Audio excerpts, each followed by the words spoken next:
والحلبة الخضراء بفيتامين سي العالي، ونقول عليه كم الحديد الجميل الرهيب اللي موجود في الحلبة الخضراء المحبب عند تناوله. وبالتالي الترمس والحلبة تعتبر سناكس بين الوجبات رائعين جدا وغني جدا في يوم زي ده في تناوله، بأنه بعوض الجسم بيمده بكم عالي من النوافع المهمة للجسم. وما ننساش في يوم زي ده جبنة القريش إن كانت طازة أو إن كانت قديمة. جبنة القريش القديمة دهونها أو الأحماض الأمينية اللي فيها بسيطة جدا، امتصاصها سهل جدا، لكن كمية الملح بتبقى عالية، فهناخد بالنا ما نزودش أو ما نكترش كمية الجبنة القريش اللي بنتناولها في يوم زي ده، ونحاول نقلل الملح بنقع الجبنة تقريبا في كم من المية، أو نضيف لها بعض الخضروات الورقية بتقلل كمية الملح اللي فيها، وما بناكلش كم عالي منها عشان ما تأثرش على الضغط أو على ارتفاع. فدايما نكون حريصين على صحتنا في يوم زي ده.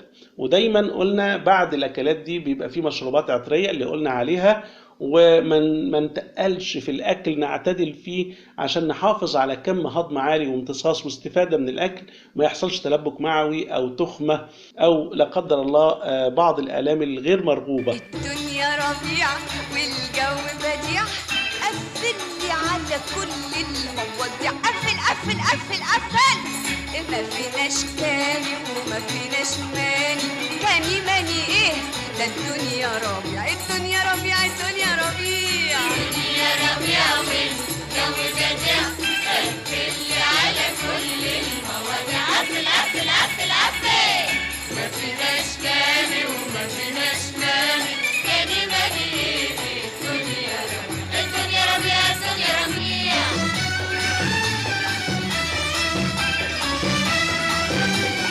إذا كان معظمنا في شم النسيم بيحب أكل الفسيخ والرنجة، إلا إن في نسبة كبيرة من الناس برضو ما بتحبش الفسيخ والرنجة، ممكن في اليوم ده ياكلوا تونة. تعالوا برضو نسمع دكتور سعيد متولي هيقول لنا إيه عن الفوائد الكبيرة للتونة اللي ممكن ناكلها في شم النسيم وفي الأيام العادية كمان.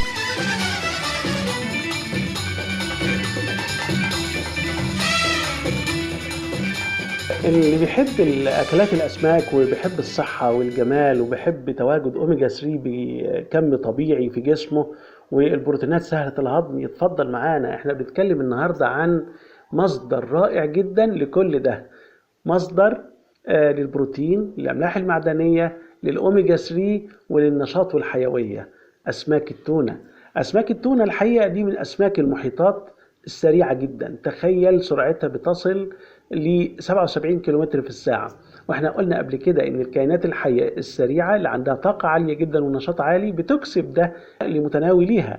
وكمان اسماك المحيطات او اسماك المياه المالحة لها خاصية كبيرة جدا في احتوائها على الاوميجا 3، وده حامض دهني رائع جدا لتنشيط القلب ومنع امراض القلب وكمان السكتات الدماغية.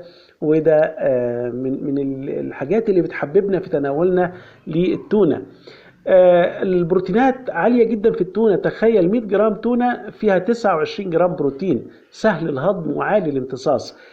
كمان هنقول ان الناس اللي عايزة سيلينيوم عالي، قدر عالي جدا من السيلينيوم موجود في أسماك التونة، وده مضاد أكسدة رائع جدا، وده اللي بيمنع يعني نقول تفتيت الخلايا أو بيحمي الخلايا من التلف، وبالتالي تعرض آكل التونة للسرطان وأمراض السرطان بتبقى مش عالية زي الأغذية التانية. عايز أقول كمان إن التونة فيها قدر عالي من فيتامين أ ودال، وفيها قدر عالي من الكولين والأملاح المعدنية عديدة جدا بيها، كالسيوم وفسفور وبوتاسيوم ومغنيسيوم وزنك وحديد، كل ده موجود في سمكة التونة.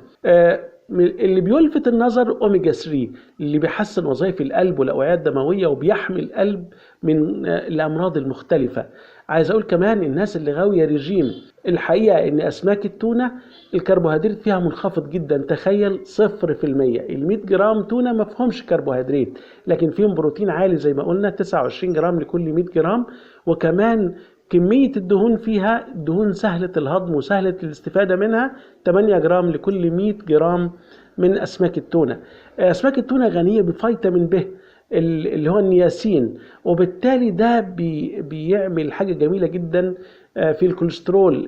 الناس اللي عندها كوليسترول وبتشتكي منه، ان كمية الكوليسترول الضار وجود التونة بيقلل من ده، لانه بينشط تخليق كوليسترول النافع او كوليسترول عالي الكثافة. وبالتالي مهم جدا يبقى التونة موجودة اللي عايزة تقلل وزنها او عايز يقلل وزنه، وحالات امراض القلب وحالات نقول الكوليسترول العالي. عايز اقول ان مهم جدا ان انا وانا باكل التونة يبقى موجود معاها طبق السلطة المتنوع اللي بيسهل هضمها اكتر وامتصاصها. ودايما نقول ان ممكن نقطة او 2 من زيت الزيتون داعم للقيمة الغذائية معاها.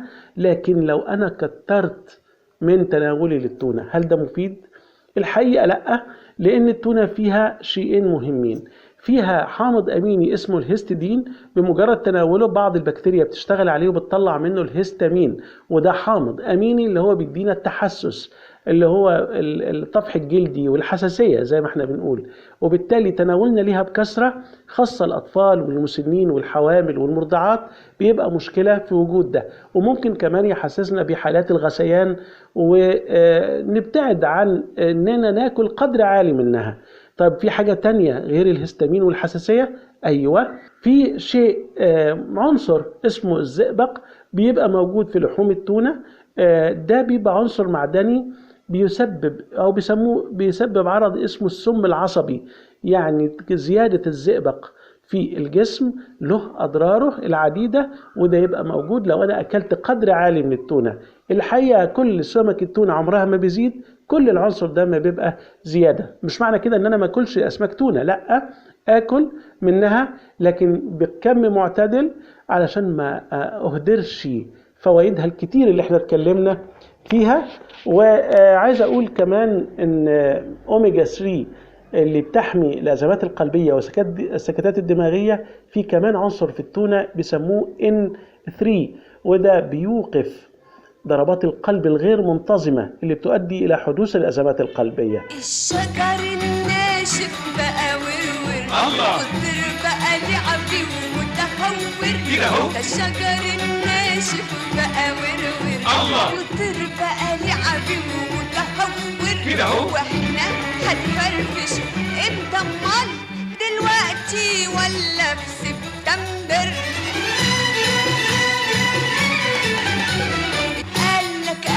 قالك ايه؟ قالك قالك ايه؟ قالك قالك ايه؟ قالك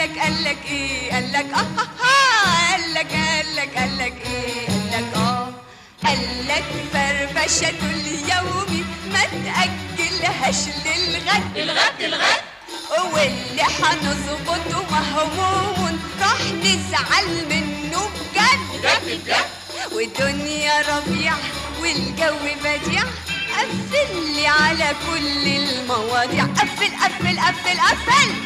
ما فيناش كاني وما فيناش ماني. كاني ماني ايه؟ ده الدنيا ربيع والجو بديع. قفل لي على كل المواضيع. قفل ما فيناش ماني وما فيناش ماني. كاني ماني ايه؟ الدنيا ربيع.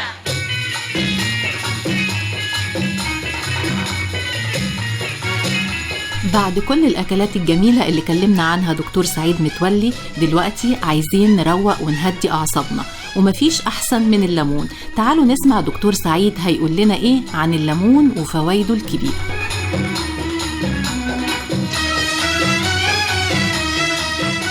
لو عايز تهدى من عصبيتك اشرب ليمونادة. لو محتاج تدي الأكل طعم وفليفر كويسة حط ليمون على الأكل. لو محتاج نضارة بشرة ممكن نعمل ماسكات كتيرة من الليمون. لو عايز هضم كويس منتجات الليمون المتعددة في الأغذية عالية جدا. طب لو عايز مناعة قوية عليك بالليمون. لو عايز تقي نفسك من البرد أو تتعالج منه الليمون. ايه الجمال ده؟ كنز غذائي ملوش مثيل الليمون. حتى لو عايز تطهر ايدك وتضمن القضاء على البكتيريا والميكروبات حط ليمون على المية.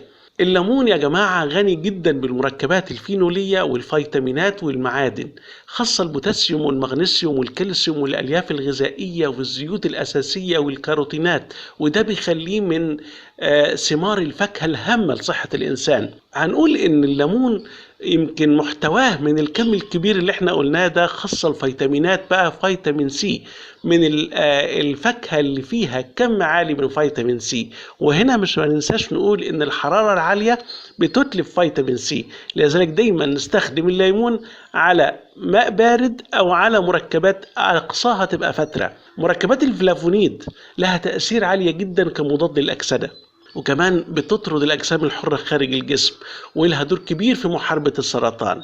وإن الليمون بمركباته اللي موجودة فيه لها تأثير عالي جدا في خفض الكوليسترول والدهون في الدم.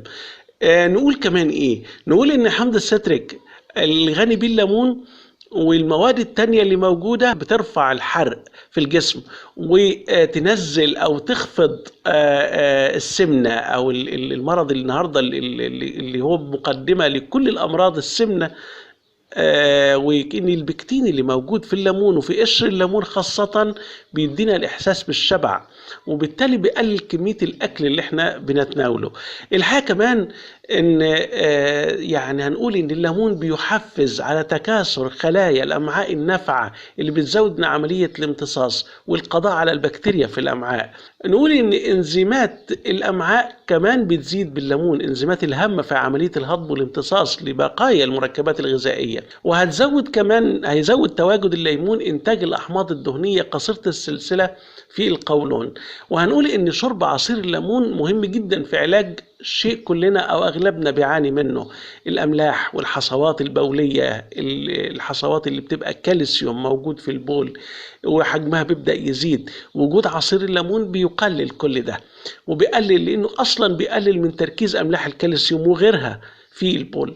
هنقول كمان إن تناول عصير الليمون بيدي أو بيخفض الشعور بالإرهاق، وزي ما قلنا إنه بيمنع بصورة طبيعية تبلور الحصوات في البول، بيساهم أحد مركباته الموجودة فيه في علاج التهاب المفاصل الروماتويدي.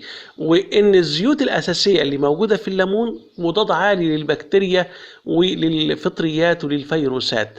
تناول الليمون يا جماعة بيقي مرض أو الناس بتتعرض ليه اللي هي نقص فيتامين سي اللي هو مرض الإسكربوت. ونقوله كمان إن وجود الليمون بيحمي خلايا القلب والكبد. كل اللي احنا قلناه ده نقول إن الليمون صيدلية غذائية عالية القيمة للإنسان، ومطهر عالي جدا، وواقي من الأمراض، وخافض للسمنة، ومزود للحرق.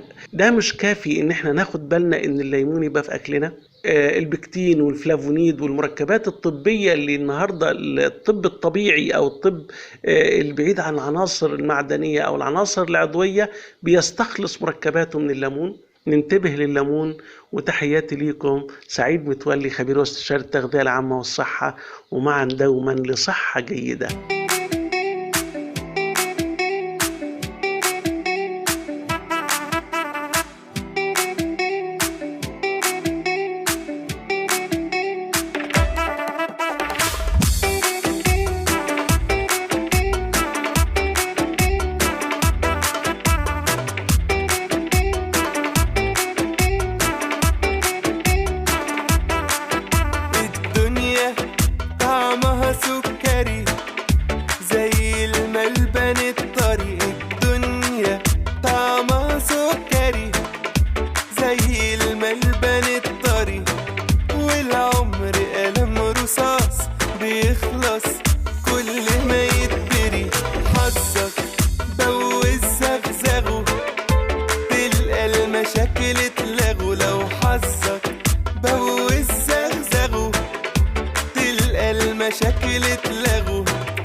تبقاش ضيقة، بطل بص وبحلقة، لو عايزها ما تبقاش ضيقة، بطل بص وبحلقة، الرضا بيجيب بغدادة والبحلقة بتجيب زحلقة.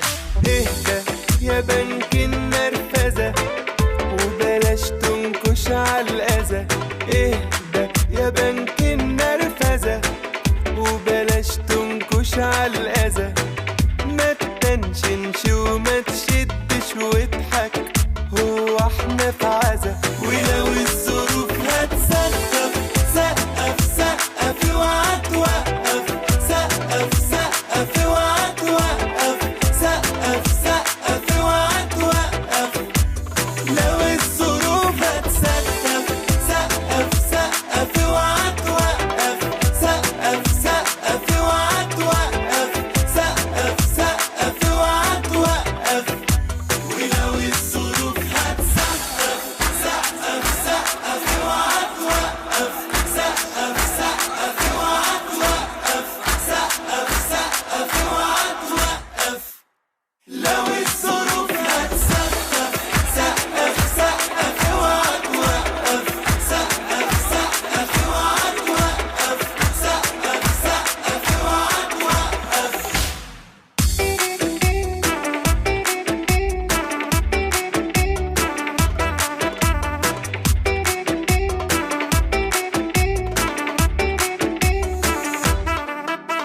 وبكده تكون خلصت حلقتنا النهاردة من اسمع مني. كل الشكر لضيفنا اللي استفدنا من كل المعلومات اللي اداها لنا دكتور سعيد متولي، خبير التغذية العامة والصحة.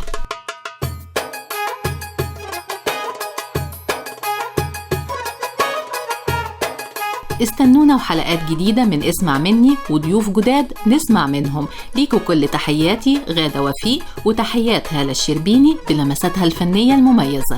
أقر أنا المذكور على ساكن في العنوانية بإن الصبر عليا صبر، طعم المر في قلبي فضل يمرر فيه ولا عمره قدر يغير حبك من جواه.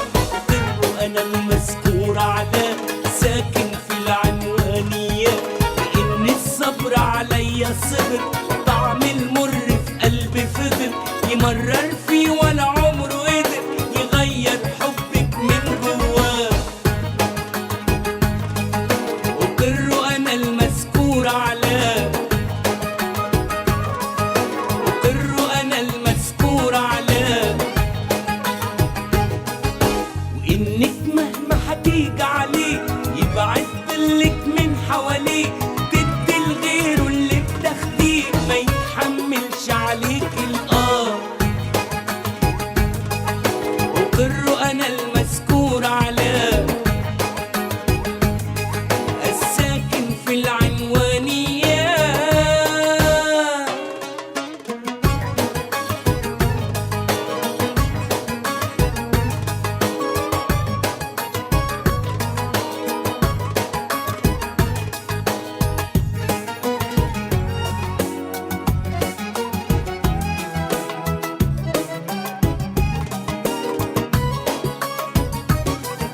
أقر أنا المذكور على ساكن في العنوانية بإني سهرت العمر ونس، عشت بكل كياني حرف وطفت بلادك ناي وجرس، والعاش بينقض بهوا. أقر أنا المذكور على ساكن في العنوانية بإني سهرت العمر ونس، عشت بكل كياني حرف وطفت بلادك ناي وجرس، والعاش بينقض بهوا. أقر أنا المذكور على، أقر أنا المذكور على، إني مشيت على شوك وحذر يا مشقت في بعد وسفر، وإني هواكي في روحي قدر، وإن عذابي معاكي حياة. أقر